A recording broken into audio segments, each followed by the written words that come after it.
चलिए, नमस्कार साथियों, आप सबका स्वागत है। आज हम पढ़ेंगे भारत के आधुनिक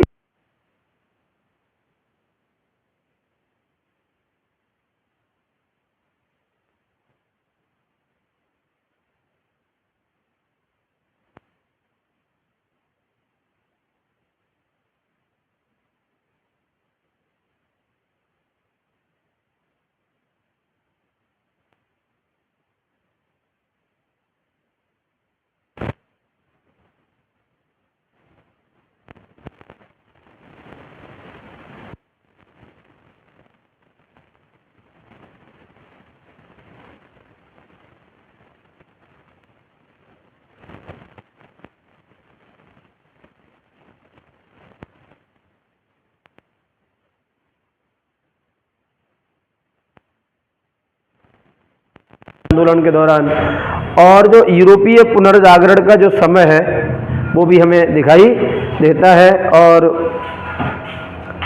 मतलब भारत में ही यूरोपीय जो पुनर्जागरण है उसके समान वो दौर भारत में भी दिखाई देता है। और मध्यकालीन जो भारतीय धर्म सुधार आंदोलन है, वो मध्यकालीन जो भारत के धर्म सुधार आंदोलन है, जिनमें आपने कबीर का नाम सुना होगा, नानक का नाम सुना होगा।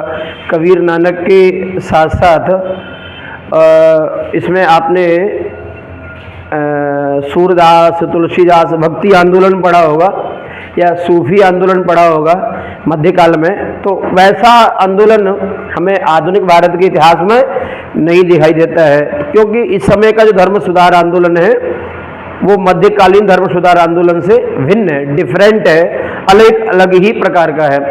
दूसरा, मैंने कहा कि इसका योगदान क्या है, इसका योगदान क्या है, इसकी सीमाएं क्या हैं, और प्रमुख समाज सुधार आंदोलन चलाए जा रहे हैं। तो प्रमुख समाज सुधार के लिए संस्थाएं कौन कौन सी हैं, जैसे अगर बात करें तो प्रमुख समाज सुधारक में जैसे राजा राम मोहन राय है, दयानंद सरस्वती है, महात्मा ज्योतिबा फुले है, ईश्वर चंद्र विद्यासागर है, रामकृष्ण परमहंस है। तो ये सब जो बातें हमें दिखाई देती है। तो मैंने पहले बात करूं तो 19वीं सदी का सामाजिक, धार्मिक सुधार आंदोलन, यह 19वीं सदी के भारत के सामाजिक एवं धार्मिक सुधार आंदोलन बात करें तो समाज की बात है तो समाज में सुधार की बात होगी। तो मैंने कहा कि 19वीं सदी का सामाजिक धार्मिक जो सुधार आंदोलन है उसके पहली बात है उदय के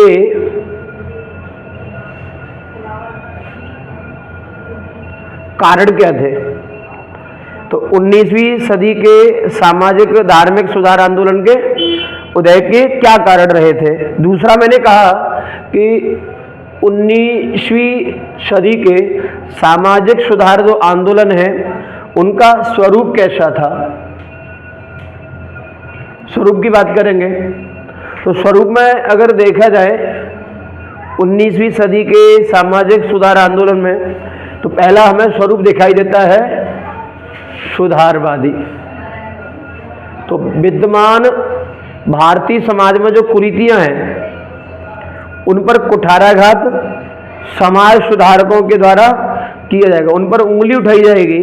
समाज सुधार के स्वरूप के क्रम में देखा जाए तो सती प्रथा पर उंगली उठाई जाएगी, नरबली पर उंगली उठाई जाएगी, दहेज प्रथा पर उंगली उठाई जाएगी, स्त्री शिक्षा का समर्थन किया जाएगा, बाल विवाह का विरोध किया जाएगा, इसके अलावा कन्या वध हत्या का विरोध किया जाएगा, है ना। बेहद जो कर्मकांड है हिंदू समाज में उन पर भी कुठाराघात किया जाएगा। तो इस तरीके से अगर देखा जाए तो 19वीं सदी के सामाजिक सुधार जो आंदोलन है उनमें पहला हमें चरण स्वरूप में कौन सा चरण दिखाई देता है कि वो सुधारवादी थे। दूसरा, मैंने कहा वो शैक्षणिक भी थे, मतलब शिक्षा की बात करेंगे, राइट। तो तीसरी अगर बात करें तो तीसरी इसमें बात आती है मध्यम वर्गीय, जो इसमें जो उंगली उठाने वाले लोग हैं वो कौन है? मध्य वर्ग से आते हैं। तीसरा मैंने कहा नारी मुक्ति की बात होगी। इसमें किसकी बात होगी? नारी मुक्ति की बात की जा रही होगी। और नारी मुक्ति के अलावा अगर देखा जाए तो यूरोपीय पुनर्जागरण,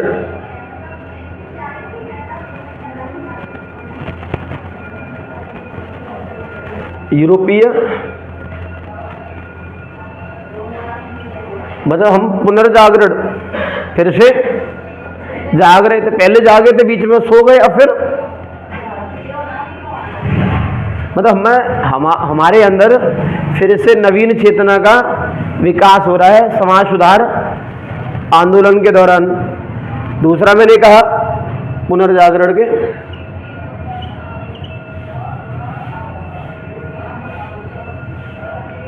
जैसे यूरोपीय पुनर्जागरण का काल कहाँ से स्टार्ट होता है? इटली से। तो ऐसे ही भारत में पुनर्जागरण का काल द्वारा से आ रहा है, तो यूरोपीय पुनर्जागरण के समान। तो मध्यकालीन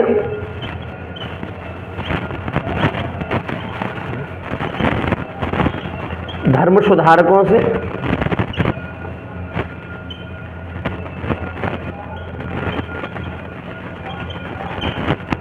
भिन्न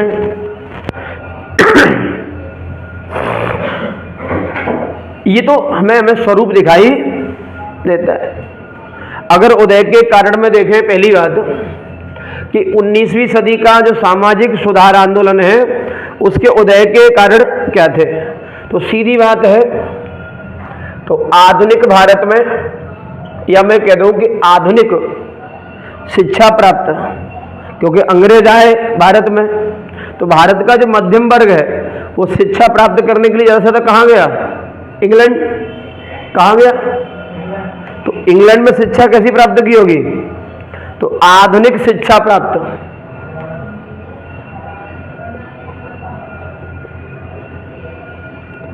बुद्धिजीवियों में, आधुनिक शिक्षा प्राप्त बुद्धिजीवियों में। अब जो बुद्धिजीवी थे उन बुद्धिजीवियों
भी है जिसके अंदर चेतना जागृत हो गई है, वो अपने धर्म और समाज को बचाने के लिए ईसाई जो धर्म प्रचारक हैं उनके द्वारा ईसाईकरण को बढ़ावा दिया जा रहा है। तो उनसे अपने धर्म और अपने समाज की संस्कृति को बचाने के लिए वही आधुनिक जो शिक्षा प्राप्त बुद्धिजीवी वर्ग है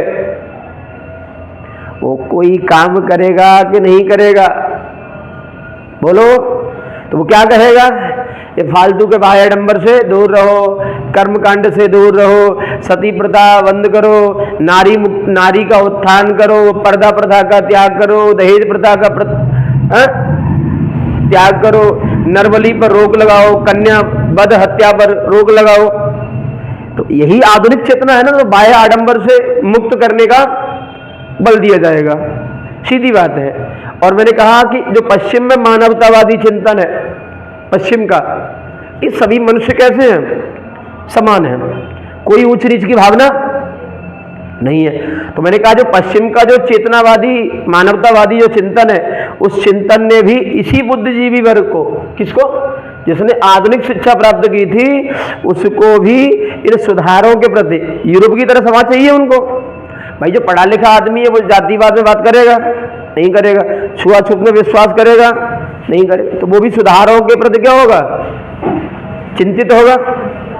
तो सुधारों के प्रति चेतना जागृत की, और यूरोपीय के आधुनिक चिंतन ने भारतीयों को भी मानवतावादी दृष्टिकोण से युक्त किया। और इसी क्रम में जो भारतीय बुद्धिजीवी वर्ग है वो क्या कहेगा, छुआछूत छोड़ो, नॉट अनटचेबिलिटी, छुआछूत बुरी प्रथा है, सब मनुष्यों में समानता होनी चाहिए। तो मानव की एकता पर बल दिया जाएगा और छुआछूत की अवधारणा पर चोट पहुंचाई जाएगी।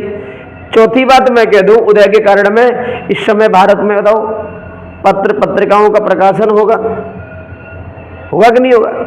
प्रिंटिंग प्रेस का विकास हो रहा है, तो बुद्धिजीवी वर्ग के विचार कहां छपेंगे? पत्र पत्रिकाओं में, समाचारों में।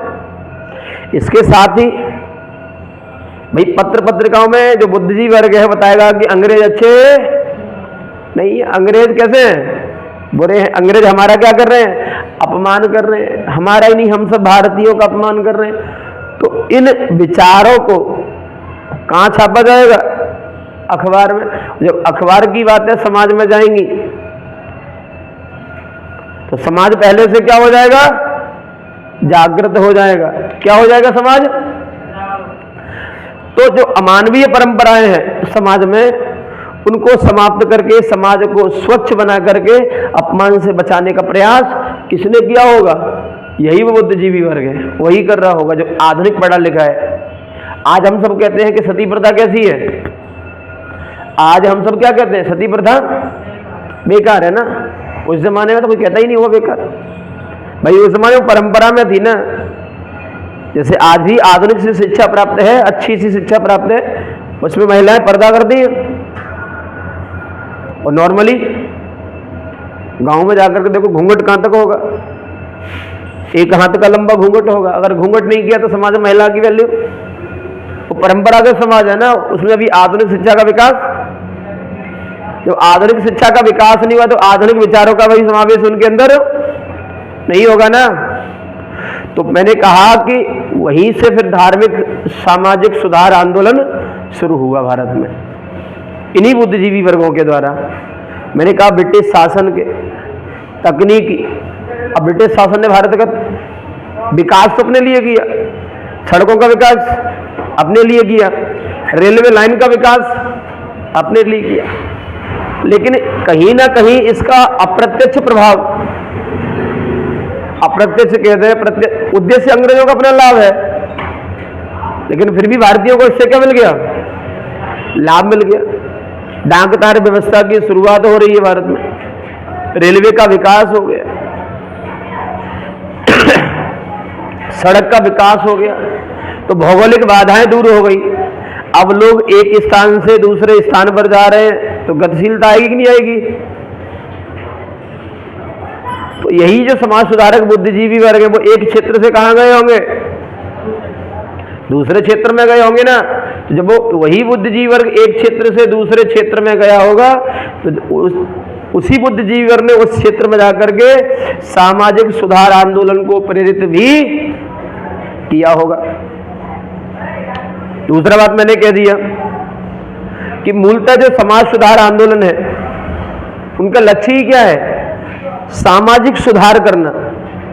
जो समाज सुधार आंदोलन है उन समाज सुधार आंदोलनों का मूल लक्ष्य ही क्या है, समाज में सुधार करना। समाज में जो मौजूद कुरीतियां हैं उनका समर्थन धर्म के आधार पर किया जाता था, तो अतः धर्म में सुधार किए बगैर समाज सुधार संभव नहीं था। इस दृष्टि से मूलतः समाज सुधार आंदोलन था। भाई सीधी बात है कि जो इस समय के सुधारक जो हो रहे होंगे, मध्यम वर्गीय स्वरूप तो है ही। स्वरूप कैसा है, मध्यम वर्गीय स्वरूप है ना। तो मैंने कहा मध्यम वर्गीय स्वरूप है। स्वरूप कैसा है, मध्यम वर्गीय स्वरूप है। तो मैंने कहा मध्यम वर्ग में जो स्वरूप हमें दिखाई दे रहा है, तो सामाजिक सुधार आंदोलन का नेतृत्व कौन कर रहा है, मध्य वर्ग के लोग कर रहे हैं। मध्य वर्ग के हाथ में है समाज का सुधारवादी आंदोलन, और आंदोलन का प्रसार भी गांव में नहीं है, नगरीय क्षेत्रों में रहा। तो प्रचार प्रसार हेतु सुधारकों ने विभिन्न पत्र पत्रिकाओं का संपादन किया, जैसे राजा राम मोहन राय ने मिरातुल अखबार, ब्रह्मनिकल मैगजीन, बोलो, ऐसे समाचार पत्रों का क्या किया, संवाद कौमुदी, इनका संपादन किया जा रहा है बुद्धिजीवी वर्ग के द्वारा। तो इतना ही नहीं, समाज सुधारक द्वारा जो उठाई गई कुछ समस्याएं थी, मान लो उस समय के जो समाज सुधारक थे उन्होंने कुछ बहुत कुछ अपनी आवाज उठाई समाज सुधार के प्रति, जैसे सती प्रथा, बहुपत्नी प्रथा। भाई एक पुरुष 4-6 शादी कर रहा है, 40-50 साल की उम्र में शादी कर रहा है, 60 साल की उम्र में शादी कर रहा है, और पत्नी कितनी है, 16 साल की, 18 साल की। भाई जो उच्च वर्ग के लोग हैं जिनके पास रईस है, जागीरदार है, जमींदार, राजा महाराजा हैं, ये जो अन्य वैभवशाली लोग हैं वो बहुत सारी विवाह कर रहे हैं। भाई सीधी बात है, कोई व्यक्ति 60 साल की उम्र विवाह करेगा,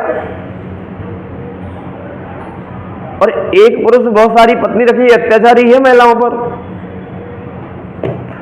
तो ऐसी समस्याओं के खिलाफ, ऐसी कुरीतियों के खिलाफ इन्हीं समाज सुधारकों ने आवाज उठाई। दूसरी तरफ अगर बात करें तो सुधारकों ने समाज में जो अंधविश्वास फैला हुआ था, वर्ण व्यवस्था थी, छुआछूत की भावना थी, धार्मिक आडंबर था, इन कुप्रथाओं पर, इन्हीं अव्यवस्थाओं पर सबसे पहले कुठाराघात इन्हीं समाज सुधारकों के द्वारा किया गया था। सीधी बात कही जाए, ये जो समाज सुधारक हैं, तो हिंदू धर्म में जो व्याप्त या इस्लाम में जो व्याप्त कुरीतियां हैं उन पर चोट पहुंचाई जा रही है, साथ ही मानव की एकता पर बल दिया जा रहा है। जैसे दयानंद सरस्वती क्या कहते हैं, पुण्य वेदों की ओर लौटो, कर्मकांड मत करो। वो जो भगवान मंदिर में बैठा है और उसके प्रसाद को चूहा उठा करके खा रहे हैं, और वह भगवान चूहा से अपने स्वयं की रक्षा नहीं कर रहा है, वह हमारी रक्षा क्या करेगा, हमें अपनी रक्षा स्वयं करनी पड़ेगी। तो इससे क्या हो रहा है कि बाह्य आडंबर दिखावा मत करो ईश्वर पर, ईश्वर के भरोसे मत रहो कि ईश्वर ही सब कुछ करेगा, हमें अभी कुछ करना पड़ेगा। तो इन सब बातों की बात कौन कर रहा है, बताओ? दयानंद सरस्वती कर रहे हैं और नारा दे रहे हैं, भाई जो ब्राह्मण कर्मकांडी व्यवस्था उसका त्याग करो और पुनः वैदिक व्यवस्था की ओर लौटो, पुनः वेदों की ओर लौटो, नारा दे रहे हैं। भाई राजा राम मोहन राय, जब उनके भाई की मृत्यु हो जाती है और उनकी भाभी अलका मंजरी को सती प्रथा कराया जा रहा है, सती जबरन कराया जा रहा है, उन्होंने विरोध भी किया, लेकिन उनकी एक न चली। उन्होंने कहा ऐसी कुप्रथा के खिलाफ मैं आजीवन आवाज उठाऊंगा, एक न एक दिन सती प्रथा को बैन करा के ही रहूंगा। जब उनकी आस्था मूर्ति पूजा में नहीं रही तो मूर्ति पूजा का मतलब क्या है, पालती पिताजी से कहा भाई आडंबर करते तुम दिखावे के लिए, मूर्ति क्या मूर्ति पूजा करते हो। पिताजी ने लात मार के घर से निकाल दिया, मतलब लात मारने का मतलब है घर से निकाल दिया। फिर भी जब घर वालों ने उन्हें निकाल दिया तो क्या उन्होंने समाज में व्याप्त जो अंधविश्वास था उनके खिलाफ आवाज नहीं उठाई, और जोरदार तरीके से आवाज उठाई। तो हमें यही दर्शाया, हम तो यही कह सकते हैं कि समाज सुधारकों ने बहुत सारी समाज में जो विद्यमान कुरीतियां, जो अंधविश्वास समस्याएं थी, उनके खिलाफ बड़ी जोरदार तरीके से आवाज उठाई। तभी तो लॉर्ड विलियम बेंटिक ने 1829 में सती प्रथा को बैन कर दिया और चार्टर अधिनियम 1833 के तहत इसे अवैध घोषित कर दिया। राइट? तो अंधविश्वास पर है ना, सब कुछ भगवान ही करेगा। भाई कुछ मानव को भी तो करना पड़ेगा ना, मानव की एकता होनी चाहिए। हम सब मानव मिलकर के काम करे थे तो मानव की एकता का मार्ग प्रशस्त हुआ। शिक्षा पर बल देने से जागरूकता बढ़ी जो राष्ट्रीय चेतना के विकास में सहायक। चिरोल एक आइंस्टाइन एक अमेरिकी पत्रकार थे, उन्होंने कहा कि भारत में अशांति का जन्मदाता कौन है? दयानंद सरस्वती है। उन्होंने पहले कहा था, पहले वो राष्ट्रवादी थे। वो उन्होंने कहा कि भारत सिर्फ किसके लिए है? भारतीयों के लिए। विदेशी शासन कितना भी अच्छा हो जाए लेकिन स्वदेशी शासन का स्थान नहीं ले सकता। तो सीधी बात हमें राष्ट्रवाद का मार्ग दिखाई दे रहा है, औपनिवेशिक शोषण के प्रति उनकी मुखर आवाज को दर्शाता है। तीसरी बात मैंने कहा शैक्षणिक स्वरूप। शैक्षणिक स्वरूप की मैं बात करूं तो आंदोलन शैक्षणिक स्वरूप से युक्त था। सभी जो जितने भी समाज सुधारक थे उन्होंने शिक्षा पर बल दिया। भाई पढ़ा लिखा व्यक्ति होगा तभी तो उसके अंदर मॉडर्निटी आएगी। मॉडर्न थिंकिंग कब आएगी? जब वो शिक्षित हो जाएगा, वरना नहीं तो वो नहीं रूढ़िवादी विचारों से युक्त रहेगा ना। तो सभी समाज सुधारकों ने शिक्षा पर बल दिया।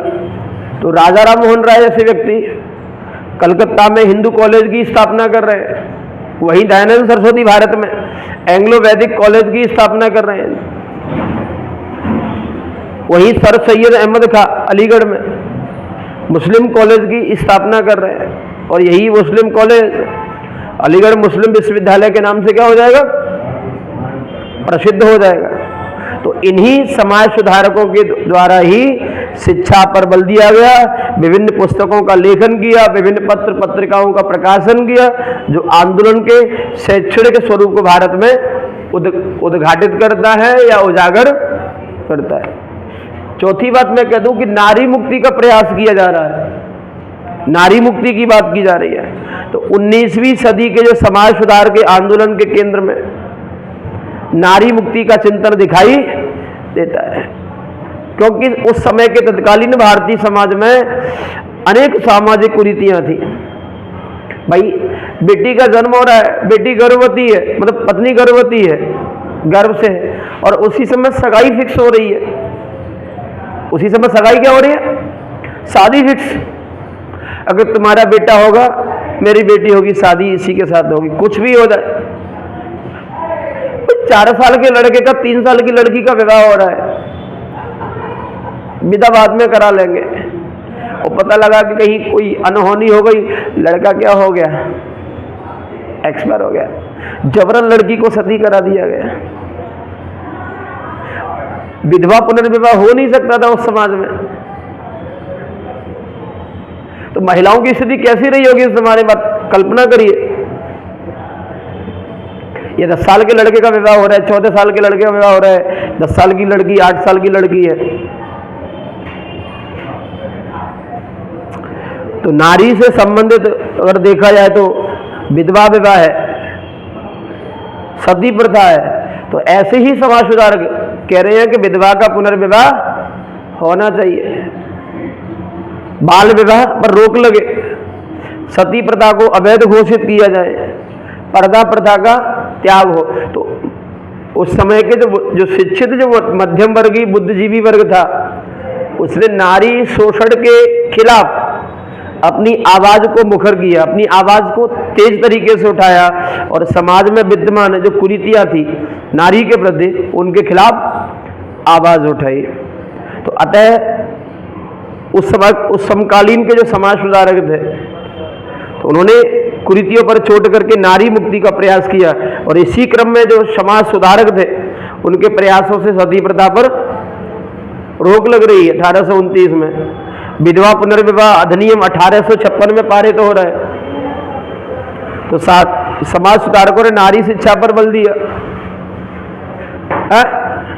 आपने नाम सुना होगा धोंधो केशव कर्वे, बताओ, धोंधो केशव कर्वे का नाम सुना है ना? पहली महिला कॉलेज की, महिला विद्यालय या महिला कॉलेज की स्थापना कर रहे हैं कौन? धोंधो केशव कर्वे।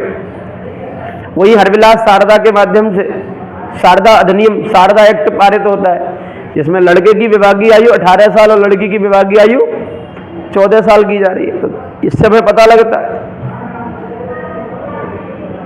कि नारी की मुक्ति के लिए, नारी के उत्थान के लिए समाज सुधारकों के द्वारा प्रयास किए जा रहे हैं। अंत में मैंने कहा कि सुधारवादी हमें स्वरूप भी दिखाई देता है। पॉइंट आगे पीछे है, कोई दिक्कत नहीं है, हमें समझना ही दो पहले।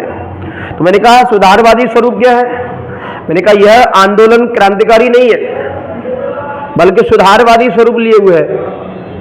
अगर क्रांतिकारी होता तो पिस्तौल बंदूक की राजनीति के दम पर अपनी बातों को मनवाने का प्रयास किए, बल्कि ये सुधारवादी है। तो सुधारवादियों ने सामाजिक धार्मिक बुराइयों को दूर करने के क्रम में अपने धर्म के जो आडंबर थे, फालतू की चीजें थी, उन पर चोट की, किंतु उन्होंने कभी भी अपने धर्म को छोड़ने का या नए धर्म अपनाने की बात या नए धर्म चलाने की बात नहीं की जा रही है। जितने भी समाज सुधारक हो, चाहे राजा राम मोहन राय हो, दयानंद सरस्वती हो, विवेकानंद हो, रामकृष्ण परमहंस हो, चाहे वो थियोसोफिकल सोसाइटी हो भारत में, तो इनके द्वारा भारत में कभी भी नवीन धर्म चलाए जाने की बात नहीं की जा रही है, बल्कि धर्म में जो आडंबर है उन आडंबर पर चोट की जा रही है। तो दरअसल राजा राम मोहन राय, दयानंद सरस्वती, सर सैयद अहमद खां, सभी ने अपने धर्म में रहते हुए सुधारों की बात की है। अब मैंने कहा यूरोपीय पुनर्जागरण के समान कैसे है? तो मैंने कहा 19वीं सदी का जो सामाजिक धार्मिक सुधार आंदोलन है वो अपनी कुछ विशेषताओं के आधार पर यूरोपीय पुनर्जागरण के समान हमें दिखाई देता है। वस्तुतः यूरोप का जो पुनर्जागरण है, जो मानवतावाद, तर्क और विवेक पर बल देता है, उसी तरह समाज सुधारकों ने भारत में भी मानवतावाद पर बल देते हुए कर्मकांड को त्यागने की बात की जा रही है, कर्मकांड की आलोचना कर रहे हैं। अक्षय कुमार दत्त ने चिकित्सा विज्ञान के तर्क के आधार पर बाल विवाह को एक समस्या बता दिया कि जल्दी विवाह करोगे तो महिलाओं में पुरुषों में ये कमियां आएंगी।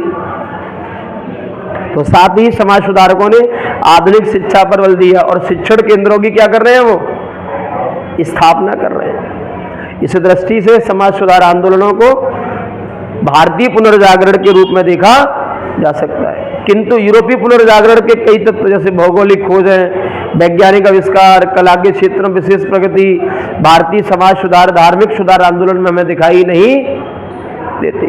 इस आधार पर हम आंदोलन को पूर्णतः यूरोपीय पुनर्जागरण के समान नहीं कहा जा सकता।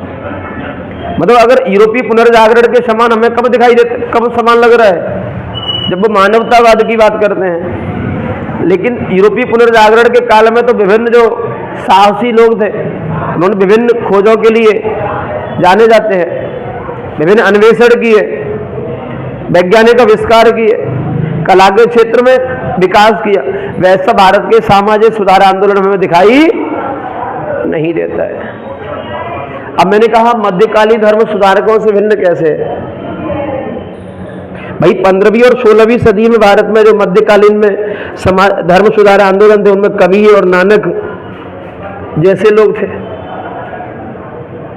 कबीर और नानक क्या करते हैं? कभी सुना होगा ना, मुल्ला बाग लगाए मस्जिद में और हिंदू लगे शंख झालर बजाने में, घंटी बजाने में मंदिर में, हरे कृष्णा हरे कृष्णा।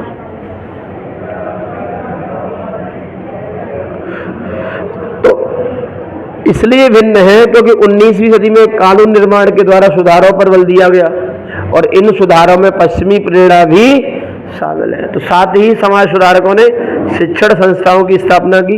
19वीं सदी में हमें ऐसा मध्यकाल में हमें ऐसा नजर नहीं आता है।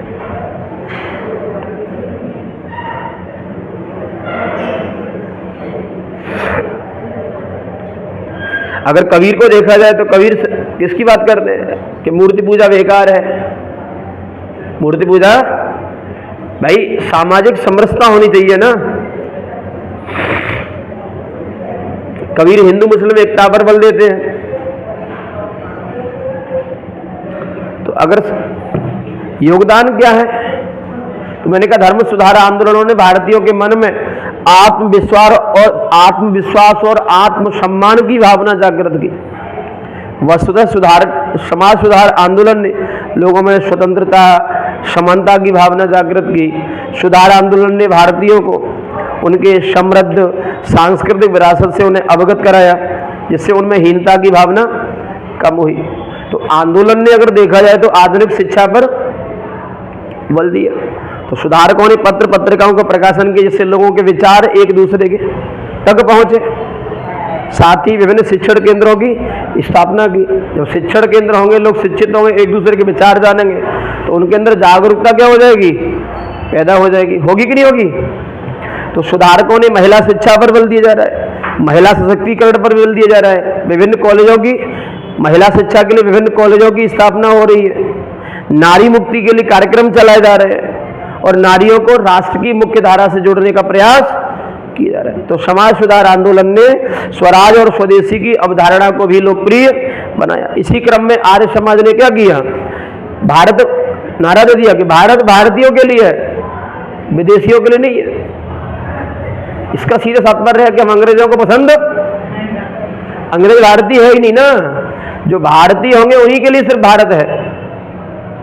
फलतः देश में राष्ट्रवादी चेतना का या राष्ट्रीय चेतना का प्रसार हो रहा है। कर्मकांड और आडंबर पर चोट करने से धर्म का सरलीकरण हो रहा है, जाति बंधन दूर हो रहे हैं, अंधविश्वास पर चोट हो रही है और मानव की एकता को बढ़ावा मिल रहा है, जो राष्ट्रीय चेतना का आधार निर्मित कर रहा है। तो ऐसे ही नारी मुक्ति, लेकिन अपनी अपनी सीमाएं भी हैं इनकी। मैंने कहा इनका जो प्रचार प्रसार है वो संपूर्ण भारत में नहीं हो रहा है। तो कहाँ हो रहा है? सिर्फ नगरीय क्षेत्र में हो रहा है। इसका प्रतिनिधित्व कौन कर रहा है? भारत का उच्च शिक्षित वर्ग कर रहा है, जो अच्छा पढ़ा लिखा है, हाई एजुकेशन वाला है। गांव और दूर दराज के क्षेत्रों तक ये नहीं पहुंच पा रहा है, बस ये आंदोलन मध्यम वर्गीय स्वरूप लिए हुआ। तो आंदोलन के कुछ नेताओं के द्वारा जिन सिद्धांतों पर बल दिया, तो वे सिद्धांत व्यवहार में स्वीकार नहीं कर। जैसे ब्रह्म समाज के नेता केशव चंद्र सेन ने बाल विवाह का विरोध किया, आजीवन किया। ब्रह्म समाजी नेता थे और भारत में मतलब स्त्रियों के कल्याण की बहुत बात करते थे, और खुद की बेटी का, जो 12 साल या 13 साल की बेटी थी, और उसका विवाह 58 साल के राजा, कूच बिहार के राजा से विवाह कर दिया। खुद की का भाई कर दिया, राजा है, बेटी रानी बन जाएगी तो सुख करेगी, यही तो सिद्धांत हुआ सीधा। और खुद बात करते थे कि बाल विवाह नहीं करना चाहिए, और खुद की बेटी का विवाह कर दिया। तो अतीत पर अत्यधिक बल देते तार्किक दृष्टिकोण पर चोट पहुंची। वस्तुतः भारत का गुणगान करते हुए हिंदू धर्म सुधारकों ने उसे प्राचीन काल तक सीमित रखा, अतः मध्यकाल को पतन के रूप में देखा गया। मुस्लिम वर्ग से संबंधित था, इसलिए अप्रत्यक्ष रूप से सांप्रदायिकता को बढ़ावा मिला। अगर देखें तो 1893 में अमेरिका के शहर शिकागो में विश्व धर्म सम्मेलन हो रहा है, और उस विश्व धर्म सम्मेलन में भाग कौन ले रहे हैं? विवेकानंद ले रहे हैं। तो विवेकानंद उस सम्मेलन में भाग ले रहे हैं और भारत की महानता का गुणगान कर रहे हैं। तो ये दर्शा रहे हैं। तो एक अंग्रेज इतिहासकार ने लिखा है कि अंग्रेज कहते हैं कि हम भारतीयों को असभ्य, शिक्षित बर्बर हैं, उनको सभ्य बनाने आए हैं। लेकिन जिस देश में विवेकानंद जैसे प्रगतिशील विचार के व्यक्ति रहते हों, ऐसे देश के लिए ऐसा कहना बड़ा हास्यास्पद लगता है। अमेरिकी अखबार ने छापा है। निष्कर्ष निकालने क्या होगा? सीमाओं के बावजूद सामाजिक सुधार आंदोलन ने भारतीय धर्म और समाज को एक नई दिशा दी।